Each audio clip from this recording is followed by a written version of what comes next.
وَيَرْزُقْهُ مِنْ حَيْثُ لَا يَحْتَسِبُ، یہ قرآن کی آیت بھی اور حدیث میں بھی، من لزم الاستغفار، استغفار کی جس نے کثرت کی،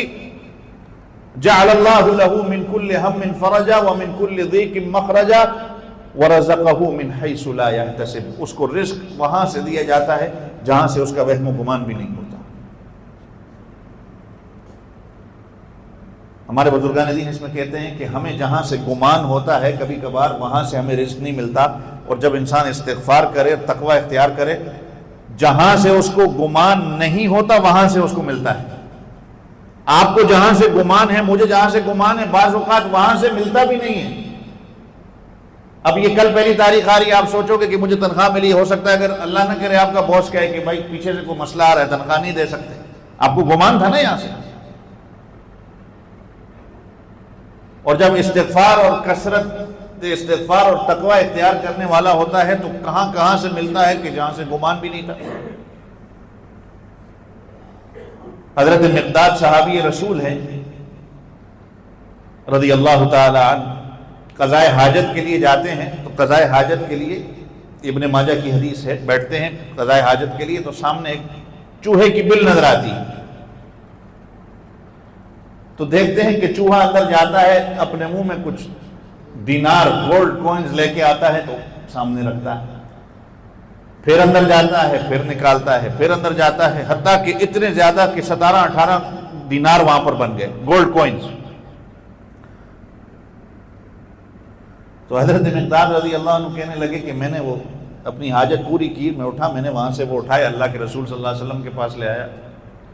کہ یہ میرے ساتھ معاملہ پیش آیا ہے۔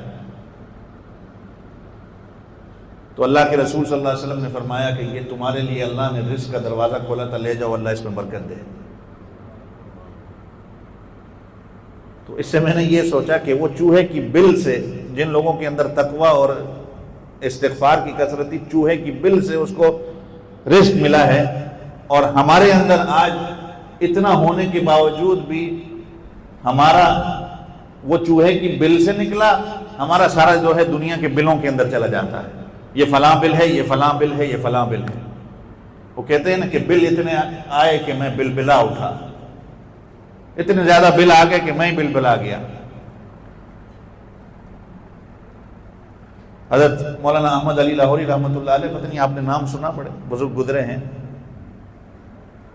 تو وہ کہا کرتے تھے اکثر اپنی تقریر میں کہ لاہور والو، تمہیں رزق ملتا ہے کہ تم کہیں کلیکٹر ہو، تمہیں رزق ملتا ہے تم کسی کے ہاں آفس میں کام کرتے ہو، تمہیں رزق ملتا ہے تم کہیں پر دکانداری کرتے ہو، ملازمت کرتے ہو۔ احمد علی کو اللہ رزق وہاں سے دیتا ہے جہاں سے وہم و گمان بھی نہیں میرا ہوتا۔ حجت الاسلام حضرت مولانا قاسم نانوتوی رحمۃ اللہ علیہ دارالعلوم دیوبند کے جو بانی تھے، ایک مرتبہ انگریز، چونکہ انگریز کا زمانہ تھا، انگریز آیا ان کے پاس اور حضرت سے پوچھنے لگا کہ آپ کیا کرتے ہیں؟ بتایا کہ یہ ہمارا کام ہے، ہم مدرسے کے اندر پڑھاتے ہیں، بچوں کو دنیا کی تعلیم دیتے ہیں، آخرت کی تعلیم دیتے ہیں، اتنا اس کو قابل بنا دیتے ہیں کہ دنیا آخرت کو وہ سمجھ جائے، تو اتنے طالب علم، یہ وہ خرچہ۔ تو حضرت نے کہا کہ ہم توکل پہ چلتے ہیں۔ تو انگریز کہنے لگا کہ توکل کیا چیز ہے، یہ کس بلا کا نام ہے؟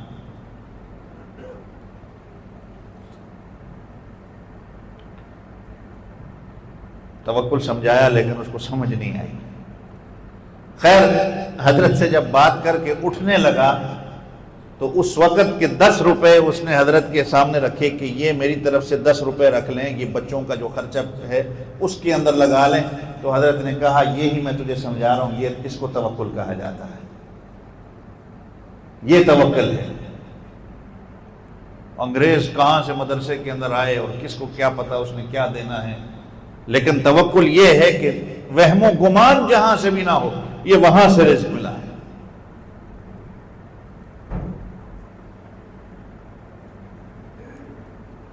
خیر، وقت پورا ہو گیا، باتیں اور بھی تھیں کرنے والی، بڑی بڑی چیزیں ہیں کہ جو کبھی بیٹھ کے قرآن و سنت کو، میں نے جیسے شروع میں کہا کہ اللہ ہمیں قرآن پڑھنے والا بنائے، دعا کرو، آمین کہیں کہ اللہ قرآن پڑھنے والا بنائے۔ یہ سوشل میڈیا کی زندگی کو چھوڑ دیں، کبھی اپنی لائف سے اس کو نکال کے دیکھیں۔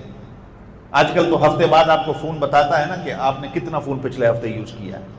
اس کو کوشش کریں کہ کتنا کم کر سکتے ہیں کم کریں.